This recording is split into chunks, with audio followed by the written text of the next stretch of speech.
আসসালামু আলাইকুম রহমতুল্লাহ। আশা করি সবাই ভালো আছে। সিএলপি একাডেমির পক্ষ হতে সবাইকে স্বাগতম। আজকে আমরা নবম দশম শ্রেণীর তথ্য ও যোগাযোগ প্রযুক্তি নিয়ে একটা লেকচারশিট তৈরি করব। আজকে আমরা স্প্রেডশিট নিয়ে আলোচনা করব। তোমাদের তথ্য ও যোগাযোগ প্রযুক্তি বইয়ে আমার পিডিএফ 65 পৃষ্ঠা।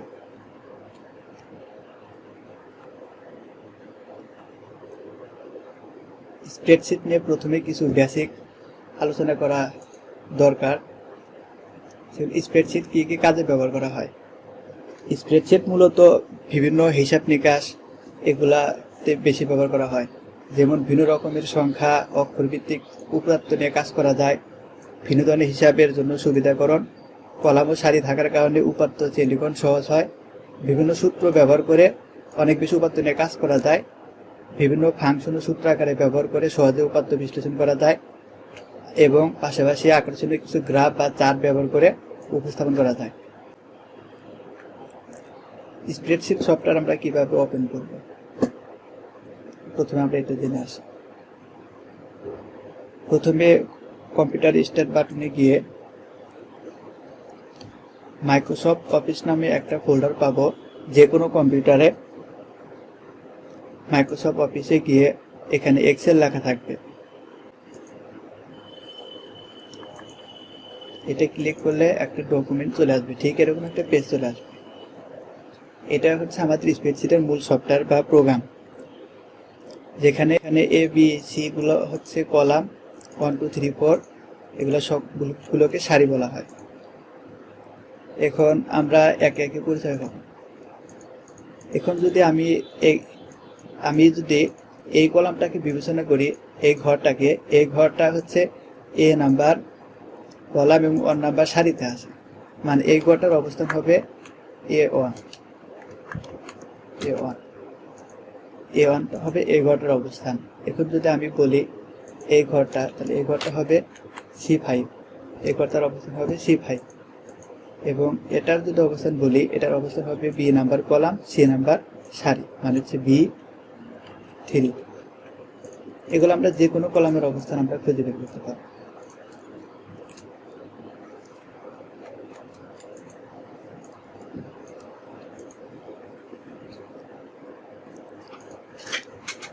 স্প্রেডশিট বইতে প্রথমে বিভিন্ন ব্যবহারের ক্ষেত্রগুলো দেওয়া আছে।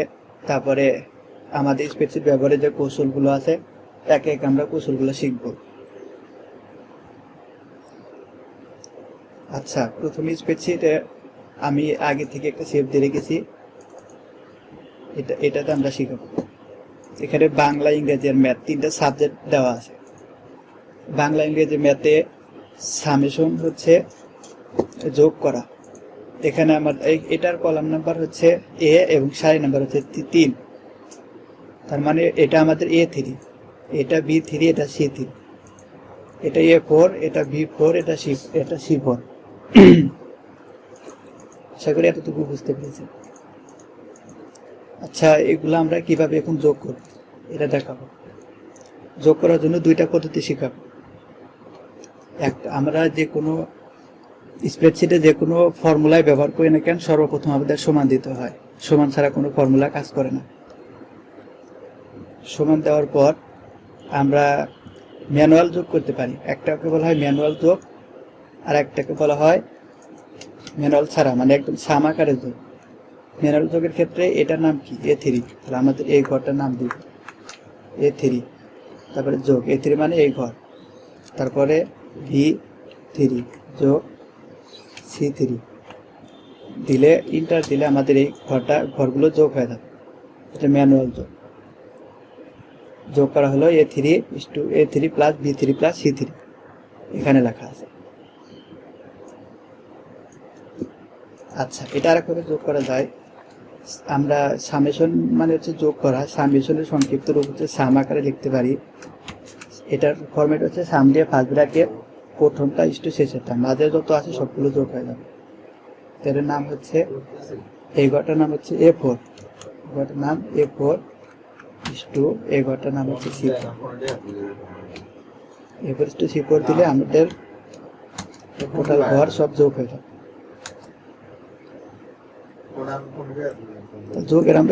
যোগের আমরা দুইটা ফর্মুলা শিখলাম, একটা হচ্ছে ম্যানুয়াল পদ্ধতি আর একটা সাম দিয়ে।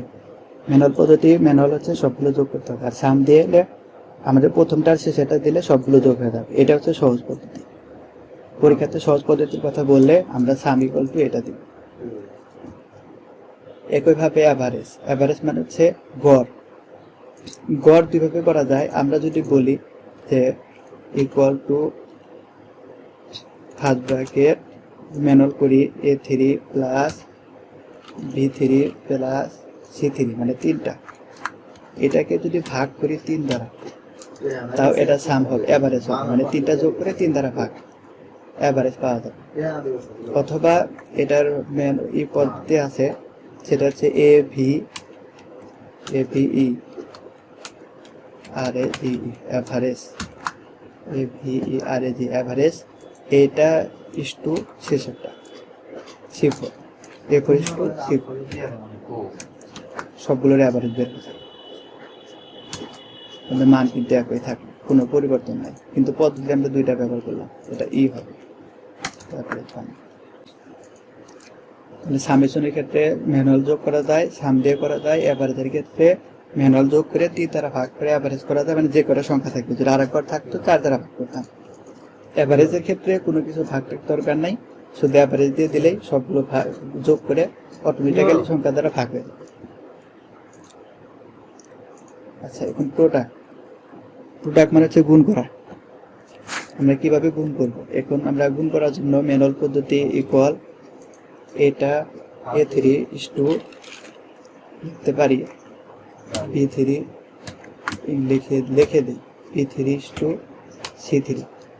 3টা কি করবে? যোগ করবে, না সরি গুণ করবে। 3টা গুণ করলে 26,000 হয়ে যায়। এটা ম্যানুয়াল পদ্ধতি ছাড়াও আছে product.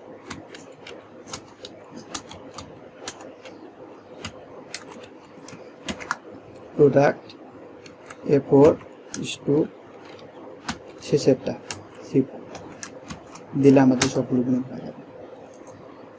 Product A4 is to C4 মানে A4 এটা C4 এটা, আর মাঝে যতগুলো আছে সবগুলো গুণ হয়ে যাবে।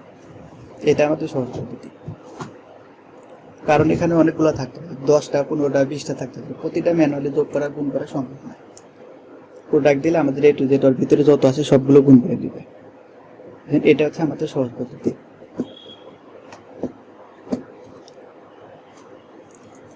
ডিভাইডেড মানে হচ্ছে ভাগ করার পদ্ধতি একটাই, সেটা সাপোজ আমরা এই 20কে 25 দ্বারা ভাগ করবো, মানে হচ্ছে A4 ভাগ, এটা চিহ্নটার নাম হচ্ছে ভাগ চিহ্ন, এটা ভাগ B3। 20কে 25 দ্বারা ভাগ করবো, মানে এটা ভাগ B3 দিলে এটা ভাগ বের হয়ে যাবে। আবার যদি বলি আমি 3টা ভাগ করবো, তাও হবে, এটা A4 ভাগ B4 ভাগ C4, 3টা ভাগ। এটা 20কে 25 দ্বারা ভাগ, তাকে 52 দ্বারা ভাগ করলে এই মানটা চলে আসবে। আশা করি ভাগ ক্লিয়ার।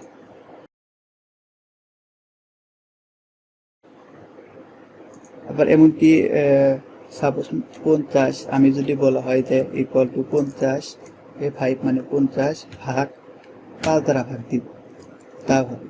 5 দ্বারা ভাগ দিলে 10 হবে। তাহলে সামেশন, অ্যাভারেজ, প্রোডাক্ট আর ডিভাইডেড। এবার সাবস্ট্রাকশন মানে বিয়োগ করা ভাগের মতোই। সাপোজ আমাদের এখানে A3 আছে, বিয়োগ কত? B3 বিয়োগ করব, এই দুই ঘর বিয়োগ করব, তাহলে 20 মধ্যে থেকে 25 বাদ দিলে -5। এটা হচ্ছে সাবস্ট্রাকশনে সব একবারে বিয়োগ করা যায় না, আমার একে একে বিয়োগ করতে হয়। যদি এটা বিয়োগ এটা করি তা হবে। যদি A3 A4 বিয়োগ ধরো C4, A4কে C4 দ্বারা বিয়োগ করব, কিংবা 3টা বিয়োগ করা যায়, C4 বিয়োগ C4, 3টা বিয়োগ করা যায় 57, 20 বিয়োগ 25 বিয়োগ 52, 57। অ্যাভারেজ, প্রোডাক্ট, ডিভাইডেড আর সাবস্ট্রাকশনের কাজ মোটামুটি শেষ। আবারও দেখাচ্ছি সামেশন, এটা 3টা যোগ ম্যানুয়াল, অথবা সাম দিয়ে অ্যাভারেজের 3টা যোগ করে 3 দ্বারা ভাগ, অথবা অ্যাভারেজ দিয়ে প্রোডাক্টের সবগুলো গুণ করে, অথবা প্রোডাক্ট দিয়ে ডিভাইডেড শুধু ভাগ করা লাগে, আর সাবস্ট্রাকশনে বিয়োগ শুধু বিয়োগ করতে হয়। যে কোনো কলাম নাম্বার আর সারি নাম্বার জানলে এগুলো সবই সহজ। পরে সেটি চলে যায়। এখানে তোমরা 6-7 পড়ে আসছো অঙ্কগুলো, 8-এও আছে। আসল 5,000 টাকা, মুনাফার হার আছে 20%, মুনাফা আছে পার্সেন্ট। তাহলে 5,000 টাকার 20% মুনাফা যদি ওকে দেওয়া হয়, তাহলে মুনাফা কত আর মুনাফা আসল কত? আমরা ব্যাংক থেকে ঋণ নিলে প্রথমে আসল দেওয়া হয়, আসলের উপরে মুনাফার হার দেওয়া লাগে। মুনাফা ধর ব্যাংকে টাকা জমা রাখা হয়েছে 5,000 টাকা, তাহলে 20% হার মুনাফা দিবে। তাহলে 20% হারে কত টাকা মুনাফা হয়, মুনাফা মিলে আর আসল মিলে কত হয়, এটা বের করতে হবে। যদি পরীক্ষার ভিতরে এরকম করে প্রশ্ন দেওয়া থাকে যে এই ঘরটাতে কি হবে,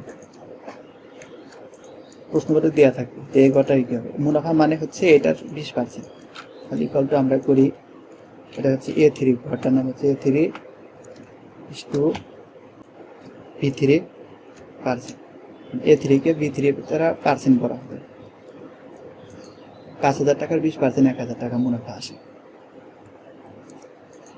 অথবা আমরা এভাবে করতে পারতাম, 5,020 ইকুয়াল টু A3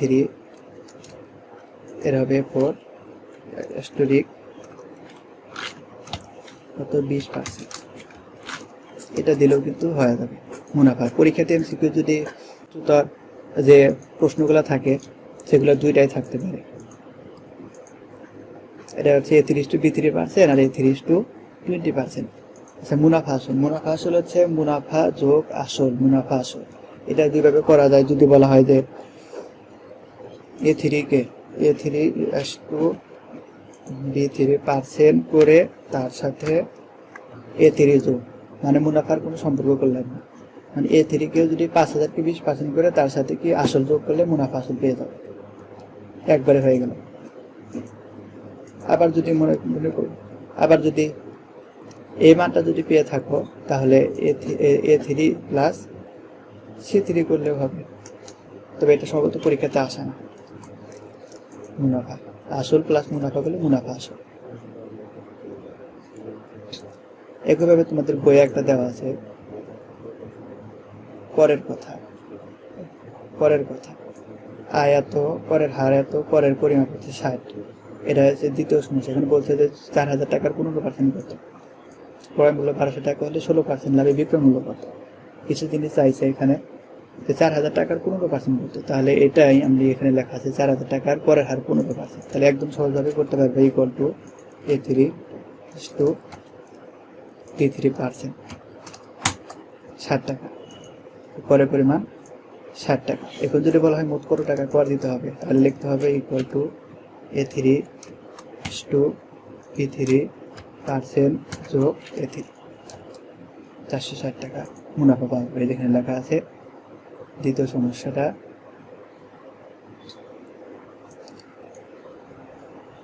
একইভাবে অনেকগুলো কাজ আছে। মূল বেতন 6,500 টাকা, তিনি 55% হারে বাড়ি ভাড়া, 700 টাকায় চিকিৎসা ভাতা পান। মোট বেতন 90 টাকা, কল্যাণ তহবিলে চাঁদা প্রদান করে। তার নিট বেতন কত? অনেক বড় দিছে। মূল বেতন দেখেন 16,500 টাকা মূল বেতন। একটা শীত নেই, 16,500 টাকা মূল বেতন। তার থেকে কি দিয়েছে 55% হারে বাড়ি ভাড়া, হারে house,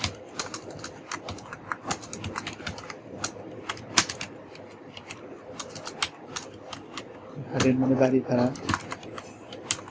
basic salary, house rent,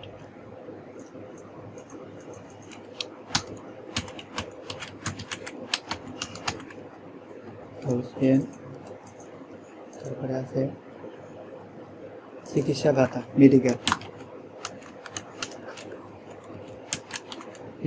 cost কত? 700 টাকা।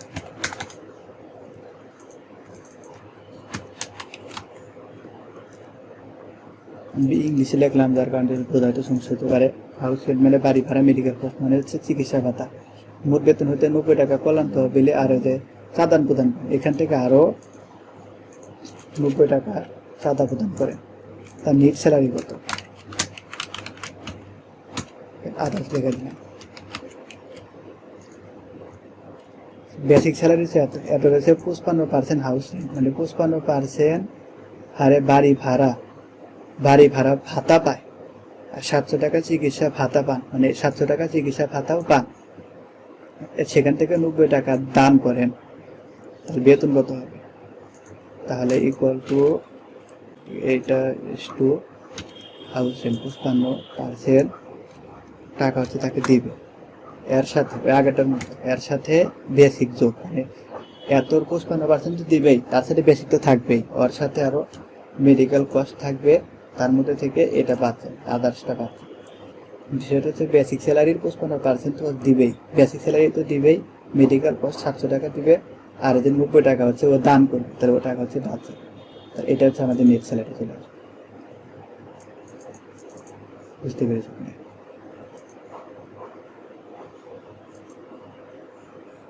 এই টাকার এত পার্সেন্ট। ওকে, আজকে এ পর্যন্ত শেষ। সবাই ভালো থাকবেন।